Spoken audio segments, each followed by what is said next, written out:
গণমাধ্যমের ভূমিকা আজ শুধু তথ্য প্রচারেই সীমিত নেই, এটি এখন জনমত গঠনের সবচেয়ে শক্তিশালী হাতিয়ার। কিন্তু ডিজিটাল যুগের চ্যালেঞ্জ আর সম্ভাবনার দ্বন্দ্বে কিভাবে এগোবে মিডিয়া জগৎ, সেই প্রশ্নের উত্তর খুঁজতে রাজধানীর ইউনাইটেড ইন্টারন্যাশনাল ইউনিভার্সিটিতে অনুষ্ঠিত হল ন্যাশনাল মিডিয়া সামিট 2025। সামিটে উঠে এলো মিডিয়ার ভবিষ্যৎ, দায়িত্ব ও তরুণদের guideline. Centre for advanced media education এর আয়োজনে এই সামিটে দেশের খ্যাতনামা মিডিয়া ব্যক্তিত্ব, গবেষক ও তরুণ সাংবাদিকরা একত্রিত হয়েছিল। উদ্বোধনী সেশনে বক্তারা দায়িত্বশীল সাংবাদিকতা ও ভুয়া তথ্য রোধের উপর জোর দেন। যমুনা টিভির সিইও ফাহিম আহমেদ বলেন, মিডিয়ার শক্তি সত্য প্রকাশে, কিন্তু এই শক্তি দায়িত্বের সঙ্গে ব্যবহার করতে হবে।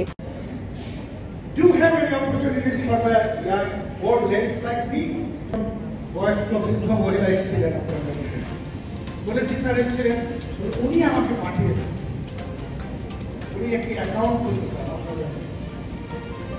সারাদিনের আলোচনায় উঠে আসে আন্তর্জাতিক মিডিয়ায় কেরিয়ার গড়ার কৌশল, প্রিন্ট মিডিয়ার ভবিষ্যৎ বনাম ডিজিটাল মিডিয়ার প্রভাব, ফেক নিউজ ও প্রোপাগান্ডা মোকাবেলায় সাংবাদিকদের ভূমিকা, সোশ্যাল মিডিয়া এথিক্স ও ফ্যাক্ট চেকিং টুলসের ব্যবহার।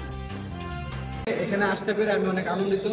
ধন্যবাদ নিউজবক্সকে আমাকে এরকম একটা সুযোগ করে দেওয়ার জন্য।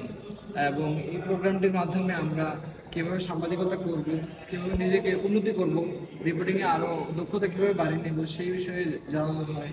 পাশাপাশি এখান থেকে আমরা আমাদের ক্যারিয়ারকে কীভাবে এগিয়ে নিয়ে যেতে পারি সেই দিক নির্দেশনা আমরা পাচ্ছি।